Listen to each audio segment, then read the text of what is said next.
പക്ഷേ ഈ രണ്ടും പ്രൊഡക്റ്റും സെയിം ആണ്. ഐ മീൻ നമുക്ക് അവിടെ കിട്ടുന്നതും ഇവിടെ കിട്ടുന്നതും സെയിം ആണ്.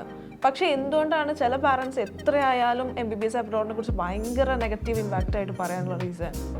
ഇപ്പോൾ നമ്മുടെ Kozhikode medical college, Trivandrum medical college, അല്ലെങ്കിൽ പിന്നെ ഇപ്പോൾ തൃശ്ശൂർ മെഡിക്കൽ കോളേജ്, ഏതൊരു ഒരു പ്രീമിയം മെഡിക്കൽ കോളേജിലേക്ക് കയറി കഴിഞ്ഞാലും ലോകത്ത് കാണുന്ന എല്ലാ രോഗങ്ങളും അതിനുള്ളിൽ ഉണ്ടാവും.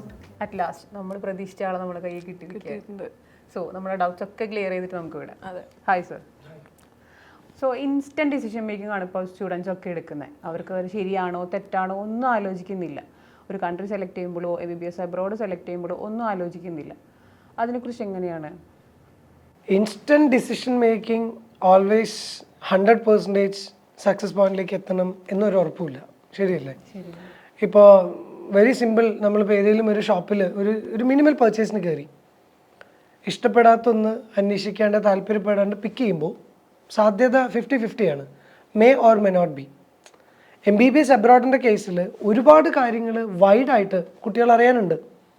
ഇപ്പോൾ റീസെൻ്റ്ലി ഇപ്പോൾ NMCയുടെ rules and regulations, WDOMS world directory of medical schools, ECFMG, അതുപോലെ തന്നെ ഇപ്പോൾ ക്ലിനിക്കൽ എക്സ്പോഷർ, കുട്ടികളുടെ പഠന സാഹചര്യം, ഇതെല്ലാം മെയിൻ കൺസേൺസ് ആണ്. ആഫ്റ്റർ ഓൾ ഇപ്പോൾ പഠിക്കാൻ വരുന്ന ഫീസ്, എക്സ്പെൻസ്, ഇതിനെക്കുറിച്ചെല്ലാം വിശദമായ അന്വേഷണത്തിലൂടെ മാത്രം ഡിസിഷൻ എടുക്കുന്ന കുറച്ച് കുട്ടികളുണ്ട്. അവർ always on the success point ആയിരിക്കും. അല്ലാതെ വരുന്ന കുറച്ച് കാറ്റഗറി ഓഫ് സ്റ്റുഡൻസ് ഉണ്ട്. അവരുടെ കാര്യത്തിലാണ് എപ്പോഴും ഒരു അൺസർട്ടനിറ്റി നിലനിൽക്കുക. അത് തുടക്കം തൊട്ട് ഒടുക്കം വരെ ആ ഒരു അൺസർട്ടനിറ്റി അവർ ഫേസ് ചെയ്യേണ്ടി വരും. അപ്പോൾ അത്തരം അൺസർട്ടനിറ്റി ഇല്ലാണ്ട് മുന്നോട്ട് പോകാൻ ഒരു പ്രോപ്പർ ഇൻഫോർമേഷനോടുകൂടെ തന്നെ എന്ത് ചെയ്യാം, ഡിസിഷൻ എടുക്കുക. അതിനാണ് നമ്മളെപ്പോലെയുള്ള കൗൺസിലേഴ്സ് അല്ലേ. ഇപ്പം നിങ്ങൾ ഓൺ ആൻ ആവറേജ് ഒരു ദിവസം വിളിക്കുന്ന ടോട്ടൽ കോൾസിൽ ഒരു 50% ഇൻഫോർമേറ്റീവ് റെസ്പോണ്ട് ഉള്ളവരായിരിക്കും. അപ്പോൾ ബാക്കി 50% ഉണ്ടായിരിക്കും റാൻഡം ഡിസിഷൻ മേക്കേഴ്സ്, അല്ലെങ്കിൽ ഇപ്പോൾ ഈ പറഞ്ഞ പോലെയുള്ള ഇൻസ്റ്റൻറ്റ് ഡിസിഷൻ മേക്കേഴ്സ്. കറക്റ്റ് ചെയ്യണം അവർ. കാരണം അത് 6 വർഷത്തെ കാര്യമാണ്. എന്താണോ അതിൻ്റെ റിസൾട്ട് അത് അവർ 6 വർഷം കഴിഞ്ഞാണ് അറിയാൻ പോണത്. മേക്കപ്പ് ചെയ്യുക എന്നുള്ളത് നമ്മുടെ തന്നെ ഓൺ ഡ്യൂട്ടിയാണ്, നമ്മുടെ ഉത്തരവാദിത്തമാണ് അല്ലേ. ബട്ട് പാരൻസിന് ഒരുപാട് കൺഫ്യൂഷൻസ് ആണ്. ബട്ട് എവിടെ നിന്നാണ് എങ്ങനെയാണ് കൺഫ്യൂഷൻസ് വരുന്നതെന്നല്ല, എവിടെ നിന്നാണ് ഈ കൺഫ്യൂഷൻസ് വരുന്നതെന്നാണ് മനസ്സിലാവുന്നില്ല അവർക്ക്. എങ്ങനെയാണ് ഇങ്ങനെ ഒരു കൺഫ്യൂഷൻ വരുന്നത്? എന്ത് കൺഫ്യൂഷൻസ് ആണ്? അതിപ്പോൾ കൺട്രി സെലക്ട് ചെയ്യുമ്പോൾ ഇപ്പോൾ നമ്മളൊരു കൺട്രി സെലക്ട് ചെയ്യുമ്പോൾ മോസ്റ്റ്ലി ഇപ്പം മിക്ക പാരൻസിനും അറിയാം NMCയുടെ റൂൾസ് ആൻഡ് റെഗുലേഷൻസ് ഫോളോ ചെയ്യുന്ന കൺട്രി ആയിരിക്കണം എന്ന് മോസ്റ്റ്ലി എല്ലാ പാരൻസിനും അറിയാം. ഇപ്പോൾ MBBS നോക്കുന്ന പാരൻസിനൊക്കെ അറിയാം. അല്ലാതെ നമ്മൾ അവർക്ക് പറഞ്ഞു കൊടുക്കേണ്ട ഇപ്പോൾ കൺട്രി സെലക്ട് ചെയ്യുമ്പോൾ വേറെ എന്തൊക്കെ പോയിന്റ്സ് ആണ് നമ്മൾ പറഞ്ഞു കൊടുക്കാൻ പറ്റുന്നത് പാരൻസിന്? ഇപ്പം നമ്മളൊരു കൺട്രിയിലേക്ക് കുട്ടികൾ എത്തുന്നതിന് മുന്നേ ഓൾ അബൌട്ട് MBBSനെ കുറിച്ചിട്ട് അവർക്ക് എന്ത് ചെയ്യണം, പറഞ്ഞു കൊടുക്കണം. അപ്പോൾ തന്നെ അവരുടെ പകുതി സംശയം അവിടെ തീരും. ഇപ്പം ഞാൻ കൗൺസിൽ ചെയ്യുന്ന സമയത്ത്, അല്ലെങ്കിൽ ഞാനിതിപ്പോൾ ഓവർ ഫോൺ അല്ലെങ്കിൽ ഇപ്പോൾ നമ്മുടെ ഓഫീസിലൊക്കെ വാക്കിൻസ് വരുന്ന കുട്ടികളിലൊരു 50%ഓളം ഡീറ്റെയിൽ കൗൺസിലിങ്ങിന് ശേഷം ഡിസിഷൻ ചേഞ്ച് ചെയ്തവരുണ്ട്. ബിക്കോസ് അപ്പോഴാണ് അവർ ഈ MBBS എന്നുള്ള പ്രോഗ്രാം എന്താണെന്നുള്ളതും അതിൻ്റെ ഡെപ്ത്ത്, അതിൻ്റെ ഇൻറ്റൻസിറ്റി, ആ ഒരു പ്രൊഫഷൻ്റെ ഗ്രേഡ്, എത്രത്തോളം പഠിക്കാനുണ്ട്, പഠിക്കുന്ന സാഹചര്യങ്ങൾ എങ്ങനെയാണ്, പഠിച്ചു കഴിഞ്ഞാൽ എങ്ങനെയാണ്. ഇപ്പോൾ മിനിമം 10 years വേണം ഒരു ഡോക്ടർക്ക് ഒരു റിയൽ സെറ്റിൽമെൻറ്റിന്. അപ്പോൾ അതൊക്കെ അറിയുമ്പോൾ ഡിസിഷൻ ചേഞ്ച് ചെയ്യുന്നവരുണ്ട്. അവിടെയാണ് ഈ ഇൻഫോർമേഷൻസ് നമ്മൾ കൊടുക്കുന്നതുകൊണ്ടുള്ള ബെനിഫിറ്റ്. അത്രയും ഇൻഫോർമേഷൻസ് കിട്ടിയിട്ടുള്ള ബാക്കി 50% ഉണ്ടല്ലോ, അവരായിരിക്കും ദ റിയൽ ഡോക്ടേഴ്സ്. അതെനിക്ക് ഉറപ്പാണ്. ബിക്കോസ് അവർക്കത് മതി, ഡെഡിക്കേറ്റഡ് ആണ്. അവരവരുടെ ടൈമും അവരുടെ എഫേർട്ടും എനർജിയും എല്ലാം അവരിതിലേക്ക് ഇൻവെസ്റ്റ് ചെയ്യാൻ തയ്യാറാണ്. അങ്ങനത്തെ പിള്ളേരല്ലേ ഡോക്ടറായിട്ട് കാര്യമുള്ളൂ. ഇപ്പം നാളെ ഇപ്പോൾ സൂസൻ അല്ലെങ്കിൽ അജിനെ, നിങ്ങളല്ലെങ്കിൽ ഇപ്പോൾ ഞാനായിക്കോട്ടെ, ഇപ്പം നമ്മൾ നാളെ ഒരു ഹോസ്പിറ്റലിലേക്ക് ചെല്ലുമ്പോൾ ഇതേപോലൊരു സ്റ്റുഡൻറ്റ്, ഇപ്പോൾ ഇവൻ നമ്മൾ അഡ്മിറ്റ് ചെയ്ത സ്റ്റുഡൻ്റ് ആവാം. അപ്പോൾ നമ്മളെന്താ ചിന്തിക്കുക, അതൊരു നല്ല സ്റ്റുഡൻ്റ് ആണെങ്കിൽ ഓക്കെ, വി ആർ സാറ്റിസ്ഫൈഡ്. അത് അത്ര ഒരു എനർജിയോ അല്ലെങ്കിൽ ഒരു എബിലിറ്റി ഇല്ലാത്തൊരു സ്റ്റുഡൻ്റ് ആയിരുന്നെങ്കിലോ? അപ്പോൾ it's all about the matter of health അല്ലേ. ആരും കോംപ്രമൈസ് ചെയ്യില്ല. സോ നല്ല ഡോക്ടേഴ്സിന് കിട്ടണമെങ്കിൽ നല്ല സ്റ്റുഡൻസിനെ നമ്മൾ ഫിൽട്ടർ ചെയ്തെടുക്കണം.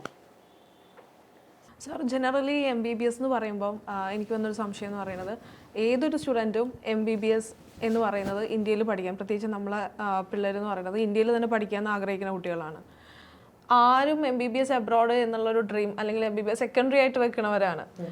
ഒരു 1, 2, 3 വർഷമൊക്കെ നാട്ടിൽ റിപ്പീറ്റ് ചെയ്തിട്ട് MBBS കടുംപിടുത്ത വരുന്ന പിള്ളേരുണ്ട്. പക്ഷേ ചില സർട്ടൺ റീസൺസ് കൊണ്ട്, സീറ്റിൻ്റെ അലോക്കേഷൻ അല്ലെങ്കിൽ ഫീസിൻ്റെ റീസൺസ് കൊണ്ട് ഈ MBBS അബ്രോഡ് എന്നുള്ളൊരു ഓപ്ഷനിലേക്ക് അവരെത്തുക. പക്ഷേ ഈ രണ്ടും പ്രൊഡക്റ്റും സെയിം ആണ്. ഐ മീൻ നമുക്ക് അവിടെ കിട്ടുന്നതും ഇവിടെ കിട്ടുന്നതും സെയിം ആണ്. പക്ഷേ എന്തുകൊണ്ടാണ് ചില പാരൻസ് എത്രയായാലും MBBS അബ്രോഡിനെ കുറിച്ച് ഭയങ്കര നെഗറ്റീവ് ഇമ്പാക്റ്റ് ആയിട്ട് പറയാനുള്ള റീസൺ? MBBS അബ്രോഡ് എന്നുള്ള പ്രോഗ്രാം ഓക്കെ, അത് ഒരു 50% സ്റ്റുഡൻസിനും സെക്കൻഡ് ഓപ്ഷനാണ്, പ്ലാൻ ബി ആണ്. സോ ഇപ്പോൾ സൂസൻ പറഞ്ഞ പോലെ അവരുടെ പ്ലാൻ എ എന്നുള്ളത് MBBS ഇൻ ഇന്ത്യ. അതിൻ്റെ റീസൺ ഒന്ന്, ഇന്ത്യയുടെ മെഡിക്കൽ എഡ്യൂക്കേഷൻ സിസ്റ്റം ഭയങ്കര സബ്ജക്റ്റ് ഓറിയൻറ്റഡ് ആണ്. ഇന്ത്യയിൽ പല ക്ലൈമറ്റിക് കണ്ടീഷൻസ് ഉള്ളതുകൊണ്ട് തന്നെ പല രോഗനിർണയങ്ങൾ ഇപ്പോൾ നമ്മുടെ കോഴിക്കോട് മെഡിക്കൽ കോളേജോ ട്രിവാൻഡ്രം മെഡിക്കൽ കോളേജോ അല്ലെങ്കിൽ പിന്നെ ഇപ്പോൾ തൃശ്ശൂർ മെഡിക്കൽ കോളേജ്, ഏതൊരു ഒരു പ്രീമിയം മെഡിക്കൽ കോളേജിലേക്ക് കയറി കഴിഞ്ഞാലും ലോകത്ത് കാണുന്ന എല്ലാ രോഗങ്ങളും അതിൻ്റെ ഉള്ളിലുണ്ടാവും. കറക്റ്റ് അല്ലേ? രോഗികളും അതിനകത്ത് ഉണ്ടായിരിക്കും. ബിക്കോസ് നമ്മുടെ നാട്ടിൽ എല്ലാ തരത്തിലുള്ള രോഗങ്ങളും രോഗനിർണയങ്ങളും ഉണ്ട്. അതിനനുസരിച്ചിട്ട് പോപ്പുലേഷൻ ഉണ്ട്, അതിനനുസരിച്ചിട്ട് ക്ലിനിക്കൽ എക്സ്പോഷർ ഉണ്ട്. MBBS എന്ന് പറഞ്ഞു കഴിഞ്ഞാൽ അതൊരു ബ്രിഡ്ജ് കോഴ്സാണ്. ഒരു സ്പെഷ്യലൈസേഷനിലേക്ക് എത്തുന്നതിനെക്കാട്ടിയുമുള്ള ഒരു സ്ട്രോങ് ഫൗണ്ടേഷൻ. അത് ഇങ്ങനെയുള്ള സ്ഥലങ്ങളിൽ തന്നെ പഠിക്കുക എന്നുള്ളതിനല്ല എല്ലാവരുടെയും പ്രയോറിറ്റി ആണ്. പക്ഷേ എങ്കിലും നമുക്ക് കുറച്ചും കൂടെ ഫെസിലിറ്റി അല്ലെങ്കിൽ ടെക്നിക്കൽ വൈസ് നോക്കുകയാണെങ്കിൽ ഇതേപോലെ ബദലായിട്ട് ഒരുപാട് പോസിറ്റീവ് പോയിന്റ്സ് നമുക്ക് MBBS അബ്രോഡിലുണ്ട്. പക്ഷേ ഏതിനാണ് പ്രയോറിറ്റി കൊടുക്കുന്നതെന്നുള്ള ഒരു അതാ ഞാനിപ്പോൾ പറഞ്ഞത്. ഇപ്പോൾ നമ്മുടെ നാട്ടിലെ കുട്ടികൾക്ക് അല്ലെങ്കിൽ പാരൻസിൻ്റെ മെയിൻ കൺസേൺ എന്നുള്ളത് എന്താണ്? Patients, theoretical exposure, academical interaction, ഇത്തരം കാര്യങ്ങൾക്കാണ്. ഇതിന് ഇന്ത്യയിൽ ഫോളോ ചെയ്യുന്ന ഒരു സിസ്റ്റം ഉണ്ട്, ഒരു സ്പൂൺ ഫീഡിങ് സിസ്റ്റം എന്നൊക്കെ പറയാം. ലൈക്ക് ഇപ്പോൾ എല്ലാ കാര്യത്തിലും ഒരു ലെക്ചറിൻ്റെ അല്ലെങ്കിൽ ആ ഒരു ഇൻസ്റ്റിറ്റ്യൂട്ടിൻ്റെ ഒരു അക്കാഡമിക്കൽ ഫോളോ അപ്പ് ഉണ്ടാവും. കാരണം MBBSൽ അവർ ഏറ്റവും കൂടുതൽ തിയററ്റിക്കൽ ഇൻഫോർമേറ്റീവ് ആയിരിക്കണം. ക്ലിനിക്സും മറ്റു കാര്യങ്ങളൊക്കെ PGയിലേക്കാണ് വരിക. ഇങ്ങനെ ഒന്ന് ചിന്തിച്ച് നോക്കിയാൽ നമ്മുടെ നാട്ടിലെ ഡോക്ടേഴ്സ് MBBS കഴിഞ്ഞ് MD സ്പെഷ്യലൈസേഷൻ കാര്യങ്ങളൊക്കെയാണ് അബ്രോഡ് പോണത്. അപ്പോൾ ഈ MBBS എന്ന് പറഞ്ഞു കഴിഞ്ഞാൽ അതൊരു സ്ട്രോങ് ഫൗണ്ടേഷനാണ്. അതിന് ഇന്ത്യയേക്കാൾ നല്ലൊരു ഓപ്ഷൻ വേറെ ഇല്ല. അതുകൊണ്ടാണ് 50% കുട്ടികളുടെയും ഫസ്റ്റ് പ്രയോറിറ്റി എന്താവണത്? ഇന്ത്യ ആവണത്. അപ്പോഴും ബാക്കി 50% ഉണ്ട്, അവർ കുറച്ചുകൂടെ ഫ്യൂച്ചറിസ്റ്റിക് ആയിരിക്കും. ഇപ്പോൾ ഇന്ത്യയിലുള്ള നമ്പർ ഓഫ് മെഡിക്കൽ സീറ്റ്സ് അതിൻ്റെ 3/1 സീറ്റാണ് PGക്കുള്ളത്. അപ്പോൾ അബ്രോഡ് MBBS ഒക്കെ കഴിഞ്ഞ് PG അല്ലെങ്കിൽ സ്പെഷ്യലൈസേഷനൊക്കെ കൂടുതൽ എളുപ്പത്തോട് കൂടുതൽ സാധ്യതകളുണ്ട്. ഇറ്റ്സ് വെരി ഈസി ആ ഒരു പോയിന്റിലേക്ക് എത്താനായിട്ട്. അതൊരു പ്രയോറിറ്റിയാണ്. ഇൻഫ്രാസ്ട്രക്ചർ മറ്റൊരു പ്രയോറിറ്റിയാണ്. എക്സ്പോഷർ മറ്റൊരു പ്രയോറിറ്റിയാണ്. പിന്നെ ഇന്ന് കാലം മാറി, ജനറേഷൻ വേറെയാണ് അല്ലേ? ഇപ്പം നമ്മുടെ നാട്ടിൽ പണ്ടൊക്കെ എൻ്റെ നാട്ടിൽ നിന്ന് ചിലപ്പോൾ ഒരു പഞ്ചായത്തിൽ നിന്ന് അല്ലെങ്കിൽ ഒരാളായിരിക്കും പോവുക അബ്രോഡിലേക്ക്. ഇന്ന് ഒരു ചെറിയ ലൊക്കാലിറ്റിയിൽ നിന്ന് അല്ലേ 1/3 ആൾക്കാരും അബ്രോഡിലേക്ക് ഫ്ലൈ ചെയ്യുന്നവരാണ്, പഠിക്കാനും പണിയെടുക്കാനൊക്കെ. അതുകൊണ്ടും കൂടെ ചേഞ്ചസ് ഉണ്ട്. അബ്രോഡ് എന്നുള്ളത് ഒരു എക്സ്പോഷർ ഓപ്ഷനായിട്ട് കുട്ടികളെല്ലാവരും കാണുന്നുണ്ട്. പിന്നെ വേറെ കാര്യം ആലോചിച്ച് നോക്കി, ഫീസ് സാധാരണക്കാരന് താങ്ങും ഇപ്പോഴത്തെ ഫീസ്? ഓൾ ഇന്ത്യ കോട്ടയിലോ പ്യുവർ ഗവൺമെൻറ് കോളേജിലോ അല്ലാതെ സെൽഫ് ഫിനാൻസിങ് കോട്ടയിലോ ഡീംഡ് യൂണിവേഴ്സിറ്റിയിലോ NRI കോട്ടയിലോ ഒരു സാധാരണക്കാരന് ചിന്തിക്കാൻ പറ്റുമോ? പറ്റില്ല. അതും ഒരു കാരണമല്ലേ. പക്ഷേ ഈ അബ്രോഡൊക്കെ പോകുന്ന കുട്ടികൾക്ക് നല്ല മെച്ചുവേർഡ് ആയിട്ടുള്ള ക്യാരക്ടർ ഉണ്ടാവണം, മെൻ്റലി ഫിസിക്കലി അവർ പ്രിപ്പയർഡ് ആവണം. പക്ഷെ നമുക്കത് അങ്ങനെ പറയാൻ പറ്റില്ല. കാരണം ഒന്ന് +2 കഴിഞ്ഞ് ഡയറക്റ്റ് നീറ്റ് എഴുതി പോകുന്ന കുട്ടികളുണ്ടാവും, അല്ലെങ്കിൽ ഒന്ന് പ്രത്യേകിച്ച് നമ്മുടെ ഇന്ത്യൻ സിസ്റ്റം എന്ന് പറയുന്നത് പാരൻസിന്റെ കൂടെ നിന്ന് എല്ലാം അവരിൽ ഡിപ്പെൻഡഡാണ്. പക്ഷെ പുറത്തേക്ക് പോകുമ്പോഴും അതൊരു നെഗറ്റീവായിട്ട് പാരൻസ് പറയാറുമുണ്ട്, ഒരു കൺസേൺ ആയിട്ട് പറയാറുണ്ട്. മെയിൻ കൺസേൺ അത് തന്നെയാണ്, ഒറ്റയ്ക്ക് പോയി സർവൈവ് ചെയ്യുമോ എന്നുള്ളത്. ഇപ്പോൾ സർവൈവൽ, അത് ഞാൻ പറഞ്ഞത് ഇന്നത്തെ ജനറേഷന് ഒരുപാട് വ്യത്യാസമുണ്ട് പഴയ പിള്ളേരൊക്കെ പോലെ, ശരിയല്ലേ? ഇപ്പോൾ ഇന്നത്തെ കാലത്തെ പിള്ളേർ ഭയങ്കര അഡ്വാൻസ്ഡ് ആണ്. ഇപ്പോൾ +2 കഴിഞ്ഞ കുട്ടികൾ, പോട്ടെ 10th കഴിഞ്ഞ കുട്ടികൾ, +1 +2 അല്ലെങ്കിൽ പിന്നെ പ്രീ യൂണിവേഴ്സിറ്റി പ്രോഗ്രാംസിനൊക്കെ അബ്രോഡ് പോകുന്നവരില്ലേ, സ്വന്തമായിട്ട് ഏൺ ചെയ്ത് അല്ലെങ്കിൽ സ്വന്തമായിട്ട് പഠന സാഹചര്യങ്ങൾ ഉണ്ടാക്കി പഠിച്ച് മുന്നോട്ട് പോകുന്നവരില്ലേ. അപ്പോൾ ഇന്നത്തെ generation is ready for that. പണ്ടത്തെ പോലെയല്ല. രക്ഷിതാക്കൾക്ക് കൺസേൺസ് ഉണ്ടായിരിക്കും, അവരുടെ സേഫ്റ്റി സെക്യൂരിറ്റി എല്ലാം.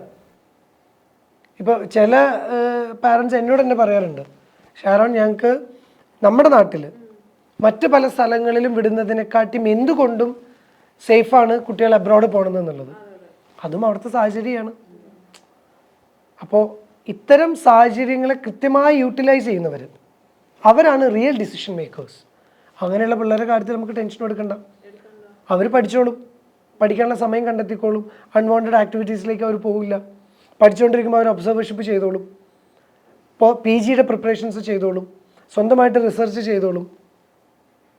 ഇങ്ങനെയുള്ള പിള്ളേർ തന്നെയല്ലേ നമുക്കൊരു ഭാവിയിൽ നല്ല ഡോക്ടേഴ്സിന് വിളിക്കാൻ പറ്റുള്ളൂ. സോ അത്തരം കുട്ടികളെ കണ്ടെത്തുക എന്നുള്ളതും, ഇനി അത്തരം പോയിന്റിലേക്ക് എത്താൻ ഒരു ഡീപ്പ് ഇൻഫർമേഷൻ ഇല്ലാത്തവർക്ക് മാക്സിമം ഇൻഫർമേഷൻസ് കൊടുക്കുക എന്നുള്ളതും നമ്മുടെ ഉത്തരവാദിത്തമാണ്.